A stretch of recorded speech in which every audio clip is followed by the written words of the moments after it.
Hey, what's going on, everybody? This is Paul, aka Powerhouse21, and it is finally that time for part 3 of the How to Sell Your Computers on Craigslist series. So, without further ado, let's just jump right into it.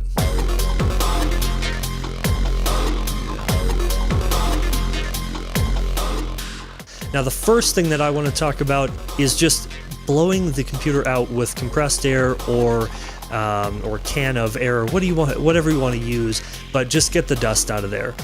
If you know anything about electronics and dust, they just don't go together, they clog airflow, and they just create an environment for a lot of heat. So you definitely want to clean them out anyway.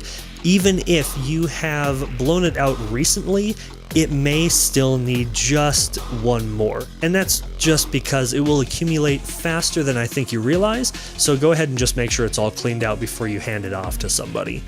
The other thing is, I'm not going to sit here and show people how to blow out a case. There are so many tutorials out there that I wouldn't be able to do it justice, and there are a lot of other people out there that have done much, much better videos than I could do about that particular process. But check them out.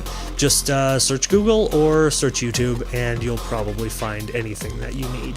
One thing I do want to add, though, is that when you are using compressed air or even cans of air, even though they're not under as much pressure, or it seems, I guess, the problem is when you're blowing that stream of air into the fans, as much fun as it really is to have them spin up really, really fast, I've actually broken blades off of them just because I've been spinning them a little too much. So I definitely want to throw that out there, that it's always a good idea to hold the fan so it doesn't move, and you can take the air and just kind of clean around it and clean off the blades. One other item I want to go over, because obviously we're going to go ahead and get this thing cleaned out on the inside, let's go ahead and clean it up on the outside. I usually use something like a spray away glass cleaner and a microfiber cloth, and I normally just spray it into the cloth, and then I just wipe off the outside, get any of my fingerprints off, making sure that there's just no smudges and anything that wouldn't allow you to take a good photo of your computer, and that would detract from its appearance, and you definitely do not want that. Now that we've gotten this blown out on the inside and wiped off on the outside, we definitely need to take care of a few more things before we can get this into the hands of another person. The first thing that we have to do now is wipe the whole machine, make sure all the data is off of it. I do have to add that this particular process is more geared toward custom gaming machines or custom computers, and the only reason I say that is because when you have a pre-built machine like a Dell or Lenovo or any of the major brands, actually pretty much any brand that comes preloaded with Windows, is going to have a restore partition.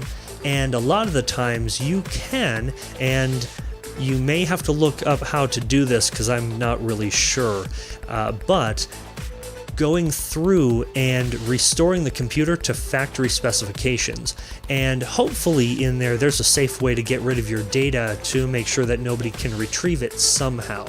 But this is all going to be geared toward more of the custom PC or something where you have a physical key for Windows that you have to put in, or where you have to log in to your Microsoft account to activate your copy of Windows. So this is going to be a little bit different than if you have a Dell or Lenovo or Alienware. But if you do have one of those pre-built machines and you do have a physical key for Windows, this may work as well. So you can still check all this out, but I do need to give that caveat because I really don't want to be blamed for somebody wiping out their entire computer and their restore partition and their data because they didn't know what was going to happen and everything else. I would feel really bad, so I'm just making sure everybody knows that up front. So let's go ahead and jump right into getting all of this data off the machine. So this is Derek's Boot and Nuke. It's also called DBAN. It's a type of formatting tool for your hard drive that instead of just erasing the data and overwriting everything with zeros, it also does multi-layered formats. So it will zero out everything that's on your drive, but then it will overwrite it with something else completely. It will just be made up false data that the program creates to confuse any system trying to get your data back from being formatted. So just make sure that you have everything in order, including your Windows key, before you move forward. What I'm going to do is hit the Enter key. It'll go into the interactive mode, and I'll show you what other options there are. You can use the auto nuke feature, and that just uses the standard 3-pass formatting, and that does a perfect job to really solidify that your data is gone. As you can see, I have this virtual hard drive set up for 5 gig, and this shouldn't take long at all. The only thing is, some bigger drives, if they have platters and they're not solid state, they will definitely take a long time. So sometimes you'll have to set aside an entire day, depending on how many passes you want to do. Hit M for method, and you can actually choose which one you want. So you could do a quick erase, it's 1 pass, security level low as you can see, and as you work your way up, you're talking about a security level medium that's 8 passes. That would take some time. Just hit space, and it'll say wipe, and then you hit F10 to start. And that's it. That entire 5 gigabyte drive is now completely wiped. 3 passes. There is no information that's going to be coming from that. All right, now we're going to go ahead and look at how to put Windows back on this machine. The next thing we need to do is get Windows so we can reinstall it. The best way to do that, just type in Windows 10 download tool in Google, and the top option that says ISO file actually takes you to exactly what you need. It's the Windows 10 installation media creator, and if you hit download tool now, it'll actually download the tool for you, and then you can put a USB drive into your computer and create it from there. It does take a little bit, so definitely set aside some time to get this done. Since I'm going to be using a virtual machine, this download tool will actually give me the ISO file that I can use to then put it into the virtual machine and make it think that it has a DVD in a drive of some sort. Alright, so the Windows installer is booting, and it is in the virtual machine in the form of the ISO image, so basically it thinks that there's a disk in a drive, which is fine. It's running off a hard drive anyway, so this should be pretty quick. The first set of options that you're going to see is the Windows setup. You can go ahead and next through this unless you have other time or currency formats that you need to go through, different languages or different input methods. You can just hit next through all this. In this case, since we aren't going to be repairing an install of Windows, we're going to go ahead and click Install Now. And in this particular instance, I'm just going to hit Skip. If you have a product key to activate Windows, go ahead and enter it now. You can also hit Skip, and then if you need to log into your Microsoft account, you can go ahead and log into it at that time. Accept the license terms.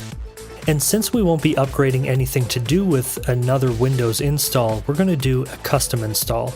In this case, this virtual machine only has 60 gig of space, but that's alright. You want to make sure that the drive only has this one area. Unless you have the recovery partition, then more than likely you're already going through that set of options. When you click New, make sure that your total size of the main partition is in there. Normally it will just max it out, and then go ahead and hit apply. You can leave it as is. Normally it just comes up and puts the option on the primary, which is where you want it anyway, so just leave it on primary and hit next. At that point, it's going to start installing.